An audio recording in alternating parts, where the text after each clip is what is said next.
Hello, everyone. How are you there? This is Dr. Saud Malik, and once again, आप सब लोगों का बहुत बहुत स्वागत है केमिस्ट्री के इंटरेस्टिंग सेशन में that session belongs to structure of atom. So, students, this chapter is important from all the competitive examination for specifically for chemistry subject. All right. So, as you know that structure of atom में जो basic बातें first of all we will discuss these all important things. What is atom? As you know that since the beginning of our early school, we are learning this thing. The tiniest, smallest particle of matter is called atom. Everyone is aware of that definition, very important definition.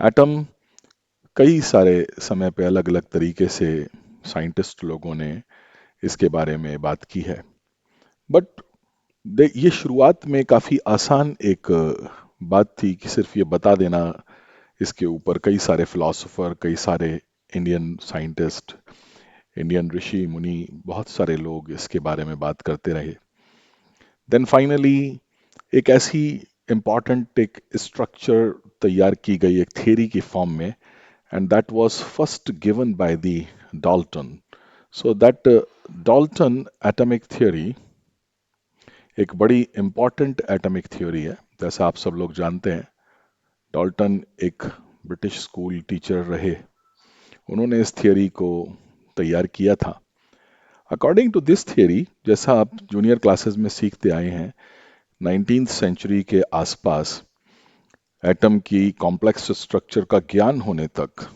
ये theory काफी popular रही और इसमें Dalton साहब ने बताया कि atom का वो स्ट्रक्चर एक स्मॉलेस्ट पार्टिकल ऑफ मैटर है जो कि फर्दर डिवाइड नहीं हो सकता जिसको आप छोटे छोटे उसके टाइनी पार्ट्स में डिवाइड नहीं कर सकते क्योंकि डाल्टन के समय तक ये बात किसी को नहीं पता थी कि एटम के अंदर कुछ और भी हो सकता है इसीलिए एटम को एटम नाम मिला जैसा आप जानते हैं ग्रीक लैंग्वेज के हिसाब से अगर देखें तो एक वर्ड है अटोमियो अटोमियो that word is a Greek word अटोमियो वर्ड से ही एटम वर्ड बना है और इस वर्ड का मतलब होता है जिसको काटा ना जा सके जिसको डिवाइड ना किया जा सके मींस नॉन डिविजिबल सो एटम की जो डेफिनेशन आती है वो उसके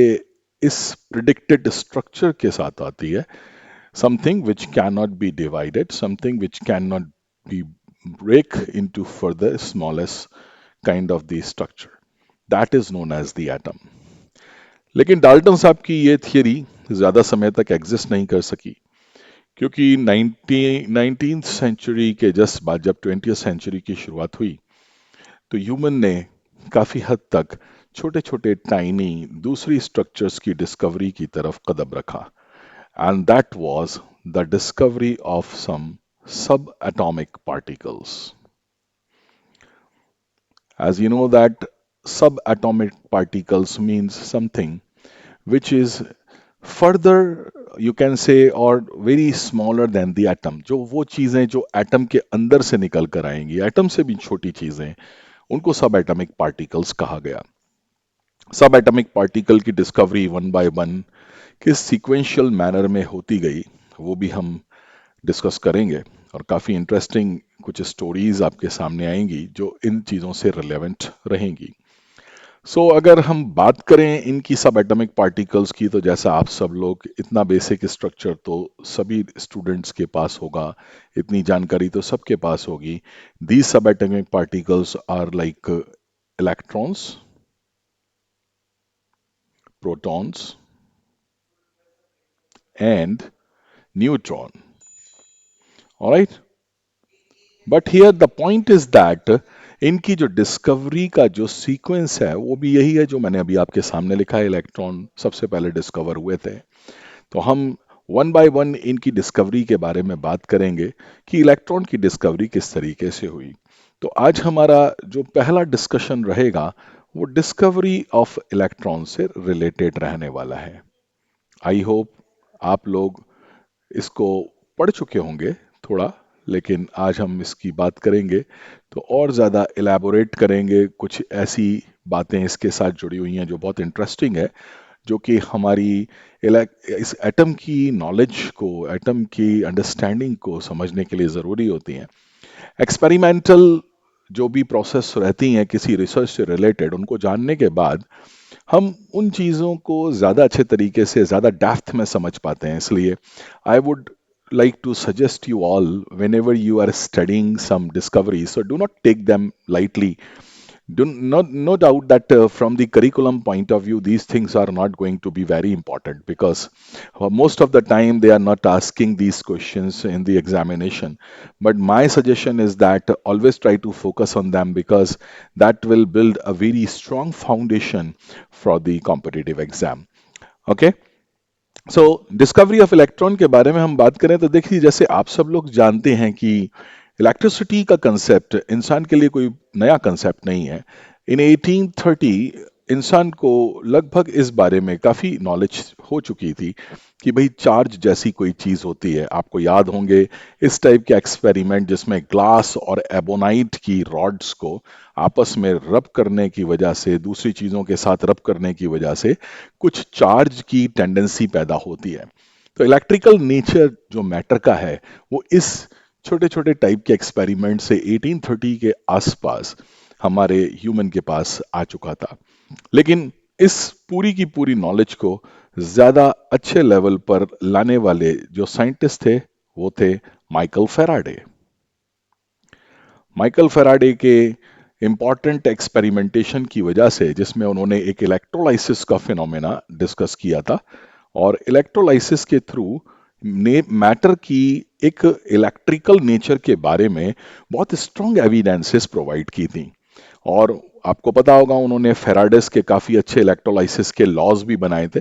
definitely this all we will discuss in the grade 12। Definitely that is going to be a separate chapter, जहां पर आप इलेक्ट्रोलाइसिस के बारे में ज्यादा डिटेल में पढ़ पाएंगे। तो फेराडे साहब के इस काम के बाद ये काफी हद तक तय हो चुका था कि मैटर के अंदर चार्ज नाम की कोई ना कोई चीज मौजूद है। Now the point was that वो कौन है जिसकी वजह से मैटर में ये चार्जिंग टेंडेंसी आती है। तो इसका सारा का सारा क्रेडिट एक एक्सपेरिमेंटेशन को जाता है। उस एक्सपेरिमेंटेशन को समझाने से पहले मैं आपको ये बता देना चाहता हूं कि ये एक्सपेरिमेंट एयर के कंसेप्ट के साथ जुड़ा है। तो एयर बाय नेचर, जैसा आप सब लोग जानते हैं, एक बैड कंडक्टर ऑफ इलेक्ट्रिसिटी है। That is a bad conductor of electricity. It means अगर एयर मौजूद है तो उसमें से चार्ज ट्रेवल नहीं कर सकता, जैसा आप सबने देखा ही है। For examples in around in the surrounding around us, if you will see that कि कहीं पर कोई चार्ज मौजूद है, वो हम तक ट्रेवल करके नहीं आता है, because of air is not a good conductor of electricity. So electron की जो डिस्कवरी का क्रेडिट है, वो एक एक्सपेरिमेंट के साथ जाता है। और ये एक्सपेरिमेंट करने में सबसे इंपॉर्टेंट जो हमारे पास एक इंस्ट्रूमेंट होने जा रहा है, that is the crooks tube. तो ये एक्सपेरिमेंट क्रूक्स ट्यूब के साथ किया गया था। So students, first of all I would like to tell you about that Crookes tube. Crookes tube एक स्पेशली डिजाइन ट्यूब है जो क्रूक्स ने खुद डिजाइन करी थी। ये बड़े फेमस साइंटिस्ट रहे हैं अपने जमाने के। लेकिन इलेक्ट्रॉन की डिस्कवरी का क्रेडिट तो थॉमसन साहब को देना पड़ेगा। वो हम बाद में समझेंगे कि थॉमसन साहब ने ऐसा क्या किया था कि इलेक्ट्रॉन उनके द्वारा ढूंढा गया, ये माना जाता है। लेकिन एक्सपेरिमेंट क्रूक्स ट्यूब से शुरू हुआ।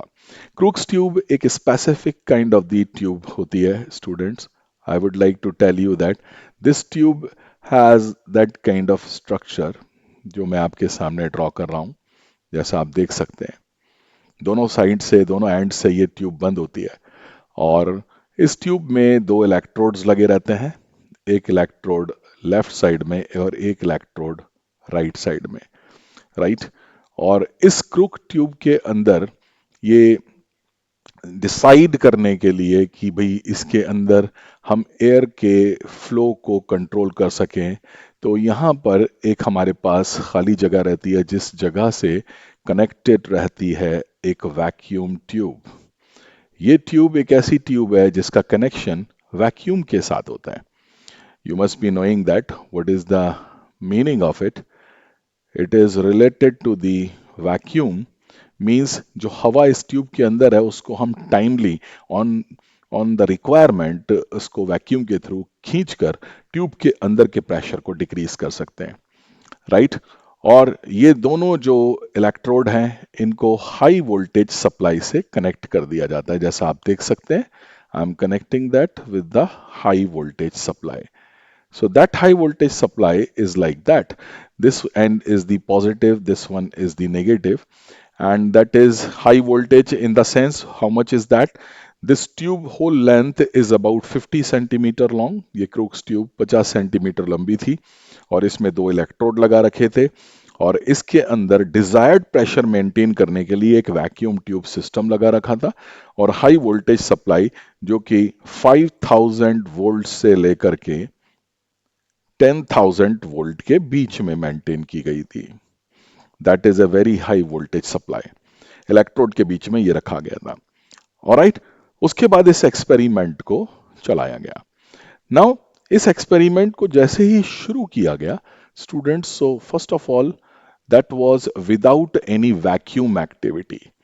So first observation was that discharge tube को जैसे ही इलेक्ट्रिक करंट के साथ कनेक्ट किया गया, नथिंग वॉज ऑब्जर्व्ड.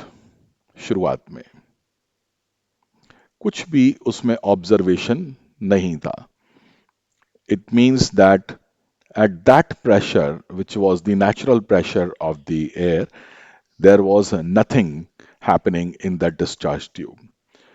Now, उस प्रेशर को डिक्रीज करने के लिए वैक्यूम पंप को चलाया गया and after taking some air out of that system pressure of the gas को डिक्रीज करते गए एंड प्रेशर को डिक्रीज करते करते 10 रेज टू पावर -2 atm के लगभग लाया गया. एटमॉस्फेरिक प्रेशर की वैल्यू है ये 2 atm जो कि 1 mm to 10 mm of Hg होता है. इसका रिजल्ट था जो भी अंदर थोड़ी बहुत गैस बची थी उसकी वजह से एक स्पार्क पैदा होता है और वो स्पार्क पैदा होता है ट्यूब के दूसरे एंड पर. यहां पर एक बात जो इंपॉर्टेंट ध्यान रखने के लिए वो ये है कि जो पॉजिटिव टर्मिनल है students, that positive terminal is known as the anode and the negative terminal से जिसको जोड़ा गया है दैट इज कॉल्ड कैथोड, जैसा आप सब लोग जानते हैं. और कैथोड के दूसरी ओर जैसा आप देख सकते हैं यहां पर एक इस तरह की एक लेयर को लगा दिया गया, एक केमिकल की लेयर का लेप लगा दिया गया, coating kind of the thing, जिसकी वजह से जैसे मैं यहाँ पे रेड कलर से हाईलाइट कर रहा हूं ये कोटिंग कर दी गई एनोड के साइड में. पर्पस ये था कि यहां से आने वाली जो भी रेज मौजूद होंगी उन रेज की वजह से एक स्पार्क पैदा हो सके. तो यहां से जो रेज इस तरफ जाएंगी वो इस वॉल पे टकरा के एक फ्लोरोसेंस पैदा करेंगी. So students, I hope you are getting this point. So eventually pressure 10 raise to power -2 atm के लगभग आने पर एक फ्लोरेसेंस को, एक चमक को महसूस किया गया. That was a glare, a fluorescence. That is means it is a kind of the sparking जिसको महसूस किया गया. और ये फ्लोरेसेंस की जो कलर है वो काफी हद तक रिलेटेड था इस बात के ऊपर कि भाई टाइप ऑफ गैस क्या लिया गया है. फॉर एग्जाम्पल उन्होंने यहाँ पर हाइड्रोजन लिया होगा तो कुछ और आया होगा, कोई और दूसरा गैस नियन लिया होगा तो कुछ और आया होगा, कोई और लिया होगा क्रिप्टन लिया होगा तो कुछ और आया होगा. So colour was depending on the nature of the gas. Now pressure को और थोड़ा सा चेंज किया जाता है और थोड़ा प्रेशर चेंज करने के बाद इसको आई मीन डिक्रीज किया जाता है. Now pressure will reach at the level of the 10 raise to power -4 atm. Obviously ये और ज्यादा कम कर दिया गया है, उसमें से और ज्यादा क्वांटिटी में एयर को या गैस को बाहर निकाल लिया गया है. तो ग्लो जो था इस स्टेज में महसूस किया गया स्टॉप्स. जो ग्लो हो रहा था वो स्टॉप हो जाता है. There was nothing. It means that इस लेवल पर चमक नहीं आ रही है लेकिन इलेक्ट्रिकल कंडक्शन लगातार हो रहा था, तो electrical conduction was same. At that time electrical conduction was same. At that stage, this was the observation. This is the third observation. Okay. Now, धीरे धीरे और ज्यादा करने पर फाइनली महसूस होता है, और प्रेशर कम करने पर, कि ये जो ग्लो है वो again started. So that was the observation कि ग्लो फिर वापस से शुरू हो जाता है, और ग्रीनिश कलर की लाइट के साथ वो ग्लो वहां नजर आता है. तो ग्लोइंग ऑफ ट्यूब के बारे में जब अच्छी तरह से डिस्कशन किया गया, तो पता लगा कि कोई ना कोई टाइप ऑफ द रेज ऐसे हैं which are starting from the cathode and reaching to the anode and producing that kind of glow. So ये महसूस किया गया कि जो यहाँ से जो रेस चल रही हैं, वो रेस चलते चलते इवेंचुअली यहाँ से ट्रेवल करते करते वो रेज यहाँ दूसरे एंड पर पहुंच रही हैं, एनोड पर, और उसकी वॉल के पीछे एक specific kind of the glow को पैदा कर रही हैं. So that was the discovery of the rays which are known as the cathode rays. तो इस तरह से एक स्पेसिफिक काइंड ऑफ रेज का डिस्कवरी होती है, and that is called cathode rays. I hope आप सब लोगों को ये पॉइंट क्लियर हुआ होगा कि कैथोड रेज किस तरह से डिस्कवर की गई. Alright. Now the point is that cathode rays को डिस्कवर करने के बाद अगला स्टेप ये था कि इनका अच्छे तरीके से स्टडी किया जाए और इनको पहचाना जाए कि कैथोड रेज में ऐसी क्या क्वालिटीज हैं. सो कैथोड रेज के नेचर को स्टडी करना अगला टास्क था. तो many scientist started that kind of the research, and they gave a nice list of the important characteristic, 4 5 characteristics of the rays. Okay. So पहला जो कैरेक्टरिस्टिक उन्होंने देखा वो ये था कि ये रेज जो हैं इनके नेचर के हिसाब से ये बताया गया, they are start from cathode and move towards anode. So direction के बारे में पहली बात बोली गई, they start from cathode to anode. इनका डायरेक्शन कैथोड टू एनोड था. ओके. एंड जो दूसरी चीज इन्होंने महसूस करी कि भाई ड्यूरिंग द एक्सपेरिमेंट गैस का जो फ्लोरेसेंस था वो डिपेंड कर रहा था कि टाइप ऑफ द गैस कैसा है, एंड शेडो कास्ट करती थी. यानी इनके रास्ते में अगर कोई चीज रखी जाए तो उसकी परछाई दूसरी साइड बन जाती थी. तो shadow casting was the second characteristic, shadow casting, and that is an indication of the straight path in rays का था. ये सीधे रास्ते पर चल रही थी. They were traveling on the straight path. That's why they were able to cast a shadow on the other side. Okay, so that was also the important point. And इसके अलावा इन रेज के अंदर एक मैकेनिकल इफेक्ट भी feel किया गया. That mechanical effect was about means इनके रास्ते में whenever they put some kind of the physical object, तो वो फिजिकल ऑब्जेक्ट में कोई ना कोई एक्टिविटी होती, वो गर्म हो जाता, उसमें हीट जनरेट होती, या अगर वो बहुत हल्की सी चीज होती तो वो मूव भी करती थी. फॉर एग्जाम्पल एक रोटेटिंग फैन एक छोटा सा लगा दिया टॉय फैन जैसा, तो वो चलने लगता था टकराने से. इट मीन्स इनके अंदर कोई ना कोई मैकेनिकल फॉर्म ऑफ एनर्जी मौजूद थी. इट मीन्स ये रेज जो हैं वो मटेरियल पार्टिकल से बनी थी, इनके अंदर कोई ना कोई पार्टिकल मौजूद थे, ये कंफर्मेशन हो जाता है ड्यू टू दिस इफेक्ट. तो material particles were present in these raise, इससे ये भी पता लगता था. इसके अलावा इलेक्ट्रिक फील्ड और मैग्नेटिक फील्ड में भी इन रेज का बिहेवियर देखा गया. तो स्टूडेंट, इलेक्ट्रिक फील्ड में इनका behaviour that was quite interesting. These rays were moving towards the positive plate. Positive plate. It means I will draw a sketch over here. For example, these rays are traveling over here. This is the pathway of the rays. And on the other side, if you are putting a plate over here, which is positive charge, and the other plate is of the negative charge, so these rays seems to be turning on the positive side. It shows कि इन raise का अपना charge negative है, इसीलिए ये positive direction में turn हो चली है। आई होप आप लोगों को ये समझ आता होगा। इसके अलावा मैग्नेटिक फील्ड में भी इनके नेचर को देखा गया। इन द मैग्नेटिक फील्ड, अगर इन रेस को हम मैग्नेटिक फील्ड में लेकर आते हैं तब भी इनके अंदर इसी तरह की एक्टिविटी देखी गई कि ये नॉर्थ पोल की तरफ टर्न कर जाती हैं। North pole of the magnet की ओर ये टर्न हो जाती हैं। जैसा मैंने आपको इलेक्ट्रिक फील्ड के बारे में डिविएशन शो किया है, similarly these rays, I mean the cathode rays, used to turn towards the north pole. Okay, so इन सारे कैरेक्टरिस्टिक को अगर हम रेस के देखें तो उसके बाद एक बड़ी ही इंपॉर्टेंट इनकी कैरेक्टरिस्टिक जो हमारे लिए काफी यूजफुल बनी बाद में, वो ये थी, जो मोस्ट इंपॉर्टेंट कैरेक्टरिस्टिक में आप गिन सकते हैं, ratio of the charge and mass. That is a very important characteristic, ratio of charge and mass. So students, this ratio and charge of the mass is same for the cathode ray.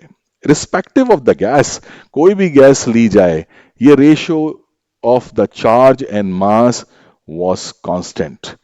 It means ये किसी ना किसी ऐसे particle से बनी थी जो सभी जगह से मिल रहा था। दैट इज द रीजन कि इनका जो रेशो है वो एक कांस्टेंट वैल्यू की चीज था। सो ऑल दीज ऑब्जर्वेशन, जितने भी इस ऑब्जर्वेशन सामने आए, उनका एक फाइनल कंक्लूजन निकला, और वो फाइनल कंक्लूजन था कि ये जो भी चीज है, I mean the cathode raise, ये किसी ना किसी एक specific type of the particle से बनी हुई है, और उस स्पेसिफिक पार्टिकल का जो चार्ज है वो नेगेटिव चार्ज है।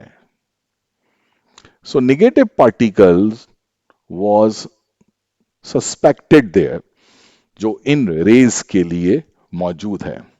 Alright, this charge particle is known as electrons. So इस तरह से इलेक्ट्रॉन्स की डिस्कवरी के साथ हम आगे बढ़े और हमको पता चल सका कि इलेक्ट्रॉन क्या चीज है। आई होप आप लोगों को ये पूरा एक्सप्लेनेशन अच्छे से समझ आया होगा, और अगर आपके इससे रिलेवेंट कोई डाउट या कोई भी क्वेरीज हैं, सो डू नॉट हेजिटेट, आप आसानी से कांटेक्ट कर सकते हैं, कमेंट्स कर सकते हैं, इवन मेल कर सकते हैं ईमेल आईडी के ऊपर, और फोन नंबर्स भी हैं जिन पर आप व्हाट्सएप पर भी मैसेज करके अपनी क्वेरीज को क्लियर कर सकते हैं। सो थैंक्स फॉर वॉचिंग, अगले वीडियो तक इंतज़ार करें, and hope to see you again. तब तक के लिए, and please do not forget to share, like and subscribe our channel. So be happy, keep studying hard, all the very best. Thank you so much.